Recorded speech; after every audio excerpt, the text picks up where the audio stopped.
Hello বন্ধুরা, কেমন আছেন সবাই? প্রবাসী মৌবনে সবাইকে স্বাগত জানিয়ে আজকে ব্লগটা শুরু করছি। আজকের ব্লগে কোনো রান্না নেই। আজকে একটু ছোট্ট মানে ট্যুর ট্যুর বলা ভুল, আউটিং। পরিবার মিলে সবাই মিলে বৃষ্টি বাদলের দিনে বেরিয়েছি।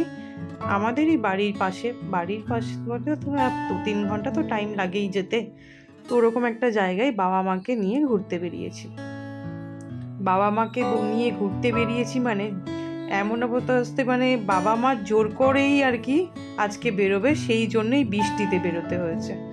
আমার বাবার পায়ের অপারেশনের পরেও বলছে না না আমি সিঁড়িতে উঠতে পারবো, দেখতে পাচ্ছেন কতটা সিঁড়ি বেয়ে তবে মন্দিরে ওঠা যায়। তবুও উনি বলছেন আমি যাব, আমি উঠবো, মানে কোথাও তো বেরোতে পারে না। তো আমাকে দেখে বলছে এখন ঘুরতে যাব। মায়ের চোখ অপারেশন হয়েছে, দেখতেই পাচ্ছেন কালো চশমা পরে আছে, উনিও যাবেন। তো রোদ্দুরে প্রচণ্ড কষ্ট হয় এখানে আসতে। বৃষ্টিতে ঠিক আছে তবুও, বৃষ্টি মানে প্রচণ্ড বৃষ্টি, এতটা বৃষ্টি হবে জানলে হয়তো বেরোতাম না। বেরোনোর পরে দেখছি প্রচণ্ড বৃষ্টি। এটা আমার বৌদি ছাতা ধরে আছে, এই যে ফটোশ্যুট চলছে এখন। আর ওইদিকে ছেলে আর ভাইপো, এই যে মা সিঁড়ি বেয়ে বেয়ে আস্তে আস্তে নামছে। এটা হচ্ছে পৈলানে, আমাদের কলকাতার পৈলানে স্বামীনারায়ণ মন্দির। তো এইটা কি হয়, এখানে ক্যামেরা করাটা বারণ, তাও আমি অনেকটা দূর থেকে করছি।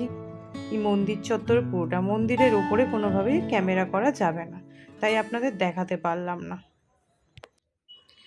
এই সিঁড়ি দিয়ে নেমে নিচের দিকে যেতে হবে। এখানে সোনার তৈরি স্বামীনারায়ণ যিনি আছেন ওনার মূর্তি সোনার তৈরি আছে। সেখানে জল ঢালা হয়, 50 টাকা করে কুপন দেওয়া হয়। এটা আগে ছিল না, যত নতুন নতুন দিন যাচ্ছে তত হচ্ছে। তো এইখানে আমার বাবা ঘুরে বেড়াচ্ছে, বৌদিও ঘুরে বেড়াচ্ছে, যে যার আনমনে ঘুরে বেড়াচ্ছে। কারণ মন্দিরটা বেশিক্ষণ না ঘুরলে, মন্দির চত্বরে অনেকটা বড় তো, ঘুরতে ঘুরতে অনেকটা সময় লাগে। তার মাঝে দুজনে মিলে একটু ফটো তুলে নিলাম। এটা বৌদি। অনেকটা বড় জায়গা নিয়ে এই মন্দিরটা। তাহলে ঘোরাঘুরির পালা শেষ। ভিডিওটা আজকে এখানেই শেষ করলাম। ধন্যবাদ।